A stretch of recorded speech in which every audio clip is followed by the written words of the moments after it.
Bismillahirrohmanirrohim. Assalamualaikum warahmatullahi wabarakatuh. Saudara-saudaraku, para pemirsa Irama Bertasbih yang berbahagia, yang dirahmati oleh Allah Subhanahu wa Ta'ala. Ada 9 tanaman pembawa kekayaan menurut Islam yang tercantum di dalam Al-Quran. Di dalam Al-Quran dijelaskan bahwa ada beberapa tanaman yang memiliki banyak manfaat bagi manusia. Bahkan fenomena ini dibenarkan oleh para peneliti bahwa tanaman-tanaman yang disebutkan di dalam Al-Quran memang benar kaya akan manfaat. Apakah ada tanda tanaman pembawa kekayaan menurut Islam? Sebenarnya Islam tidak mengenal hal-hal seperti itu. Semuanya berdasarkan usaha manusia itu sendiri dan ridho dari Allah Subhanahu wa Ta'ala. Maka tak jarang tanaman-tanaman tersebut dijadikan komoditas jual beli untuk mendatangkan kekayaan. Apa saja tanaman yang dapat membawa kekayaan berkat manfaatnya yang kaya? Saksikan video ini sampai selesai. Jangan lupa dukung terus channel kecil ini dengan cara subscribe, like, komen, dan bagikan serta aktifkan notifikasi Anda agar Anda dapat pemberitahuan tentang video-video di channel ini. Berikut ini tanaman pembawa kekayaan menurut Islam. Yang pertama adalah tin.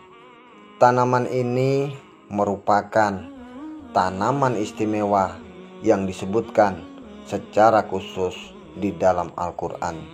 Oleh sebab itu, buah ini memiliki popularitas yang tinggi di masyarakat dan sudah banyak juga yang membudidayakan tanaman ini untuk dijual.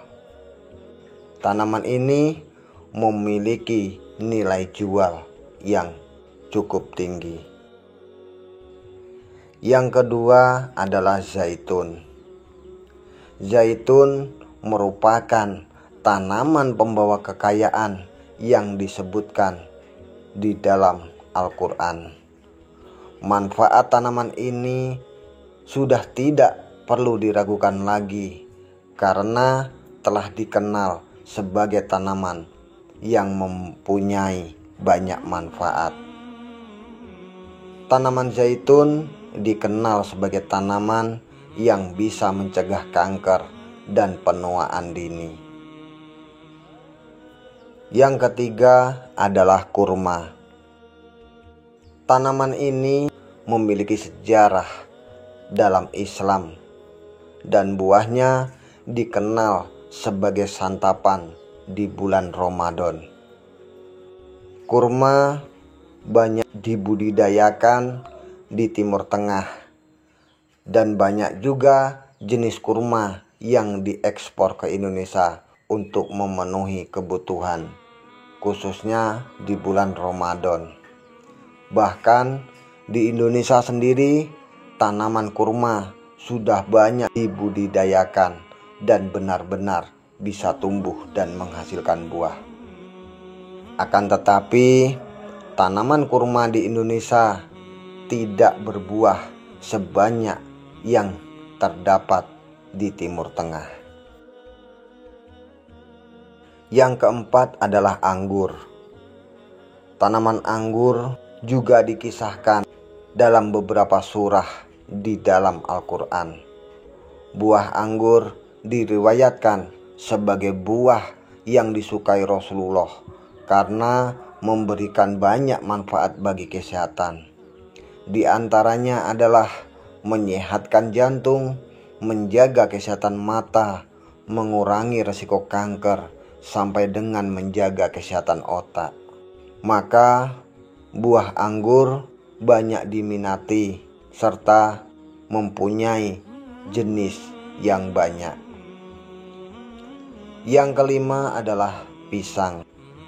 Menurut para peneliti, sumber gizi yang hampir sempurna karena mengandung 6 nutrisi, yaitu air, gula, vitamin, protein, lemak, dan mineral terdapat pada pisang.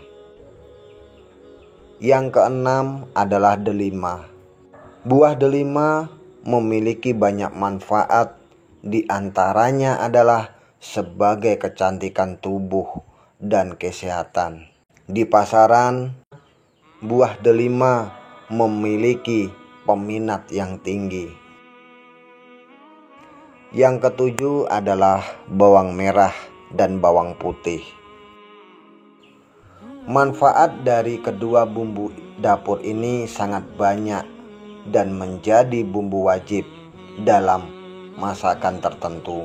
Maka dari itu, budidaya bawang tidak akan pernah ada matinya, karena kebutuhan masyarakat akan bawang juga sangat tinggi. Selain sebagai bumbu masakan, bawang juga bermanfaat untuk kesehatan. Salah satunya adalah menurunkan darah tinggi, yaitu dengan cara mengupas bawang putih, kemudian dibakar atau dipanggang lalu dikonsumsi. Insya Allah, mengkonsumsi bawang putih yang telah dipanggang dapat menurunkan darah tinggi. Yang kedelapan adalah bidara. Pohon bidara merupakan salah satu tumbuhan yang juga disebut di dalam Al-Quran, yaitu dalam surah Al-Waqiah ayat 28. Tumbuhan ini terkadang sering diambil daunnya untuk digunakan sebagai obat herbal yang dinilai ampuh mengatasi berbagai jenis gangguan kesehatan. Bahkan daun bidara sendiri dinilai bisa mengeringkan luka diabetes, mempercepat penyembuhan luka, meredakan wasir, meredakan gangguan lambung, sampai dengan mengobati keputihan. Dan tentunya masih banyak manfaat kesehatan yang bisa diperoleh dari daun bidara. Yang kesembilan adalah kacang adas. Selain dikenal sebagai oleh-oleh khas tanah suci, ternyata kacang adas juga disebut di dalam surat Al-Baqarah ayat 61, yaitu sebagai tanaman pembawa keberuntungan.